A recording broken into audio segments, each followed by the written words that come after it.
Hey everybody, Jake and Gino here coming at you with Financial Freedom Fridays. And today it's part one on what the parents can do. G-Dad, how you doing? Mr. Stenziano, doing great, bro. How are you? Doing very well, my friend.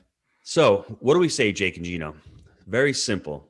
People with financial intelligence can change the world for the better. Let me say that again, everybody.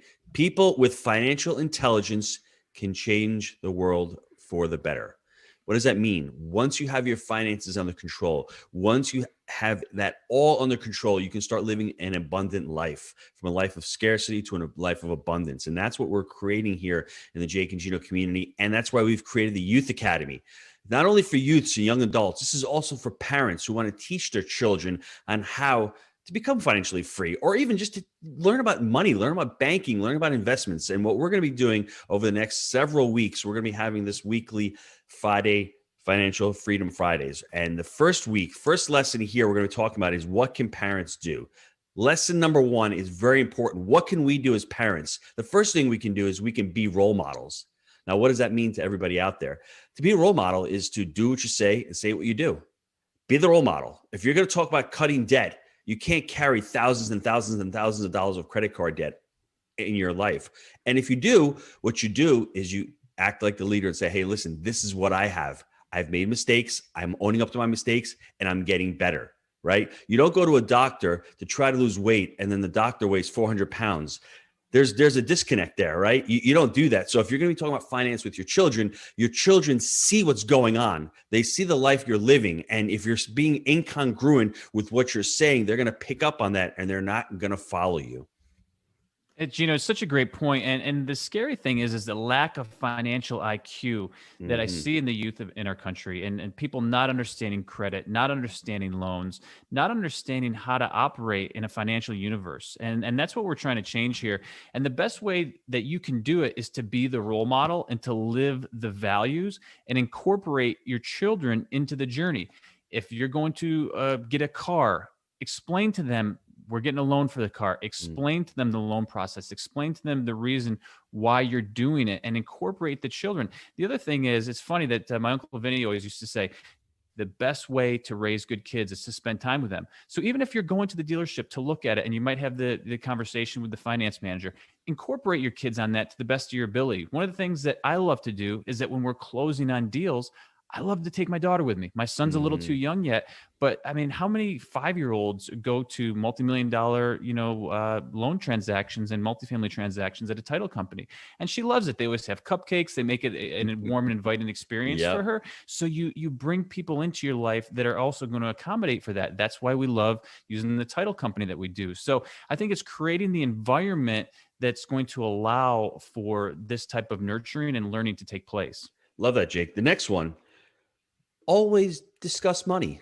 Don't be afraid about talking about money. And Jake said, one of my favorite things to do is when they're a little bit older, 9, 10, 11 years old, I like to bring them to the grocery store. And I like to bring them when we buy all of our groceries. So they see the grocery bill and they're shocked and they're horrified at the hundreds of dollars we're spending, right? All of a sudden they're making a connection. They're thinking they're getting a lot of money for their birthday when they get $50. I'm like, yeah, that can't even buy us lunch, kids, right? So discussing the money and making them understand, wow, you need all this to feed us, Dad? You need all this for the mortgage? You need $30 to fill up the gas tank? Make them understand what money is buying, where the value of money is. And once they see that, they'll make that connection. They'll start making that connection that, wow, okay, we need this much money to buy this, and discussing money all the time and being open about it. That's what the Youth Academy is all about. Just to start the conversation naturally, get them talking about money. And once they can start talking about something, what you fear holds you back. If you're afraid of money, you're going to be afraid of making it. You're going to be afraid of spending it. It's coming from that scarcity mindset. If you're open and honest talking about money with kids, they're going to have a lot less fear around money. Yeah, they need to understand the value, what things cost. And that's why, it's something simple. It's something that I grew up with. Make sure that your kids have chores and an allowance, and then you hold them accountable. And then what we like to do in my household is we have our family huddle every Sunday, and we review how to go this week at work. because that's their job now. The chores are the job. How to go feeding Ragnar. We got this little Yorkie thing. I guess he's a dog. Anyways, but we talk about that, and like, it's like, hey, honey, if you missed, you may have a reduction in your allowance this week if you miss feeding the dog, because that's not my responsibility. That's yours. So these things are important, and they help teach.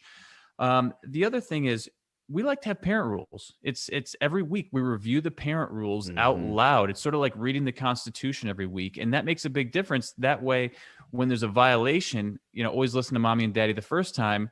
Hey, we know we're struggling with this one. This is a violation of the parent rules. And then there's like, you get this shrug and things, but it does make an impact. So that's something that we've used very effectively. Jake, I'm going to share the last tip with all the listeners out there. Next week, we're going to go into more things that parents can do, because there's so many things that we can do. Actually, I lied. Let me share two more with you, because it's really important. The first one, let's teach price versus value.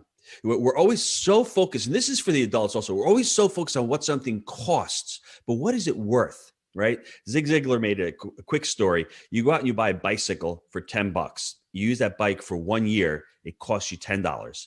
If you go out and buy a bike for $50, right, and you use it for 5 years, that bike still costs you $10 a year. You got 5 years worth of use out of it. So don't always just look at the price of something. Look at what the value is to you. If you can make a child understand that, it'll be eye-opening. And even for the adults out there, man, we're always so price conscious, but what is that object, or what is that thing going to bring to you as far as value goes? To me, that's really important. And the last thing, Jake, create a budget with your kids.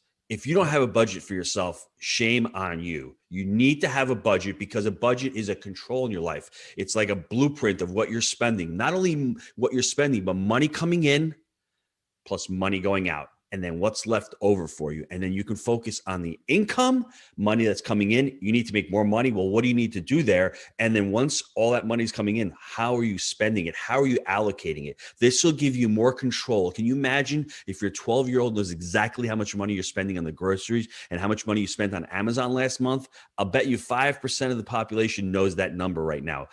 If you start creating a budget, you will save between 10 to 15% of your money. All of a sudden, it will be magically appear, because you know where it's going. It's all about control. Wouldn't it be great to know at the end of the month that you had X amount of money left over, putting that into your financial freedom account, or doing whatever you want with it? It's not living below your means. It's just knowing where to allocate your dollars. If you're spending too much on one thing, pull it out and go spend it somewhere else. That control is amazing. Yeah, and what we also try to do is only allow cash purchases.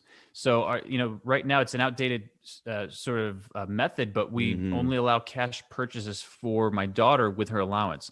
And so what that forces her to do is actually go to Target, see how much something costs, and then we'll talk about, okay, how many weeks will it take of allowance to actually buy this? Is this worth it? And that's creating that sort of value comparison that Gino talked about, and then actually transacting with real dollars and doing the math. So there's a math lesson in there as well. So hopefully someday she watches this and looks back and realizes that there was a plan in place, but we'll see, right?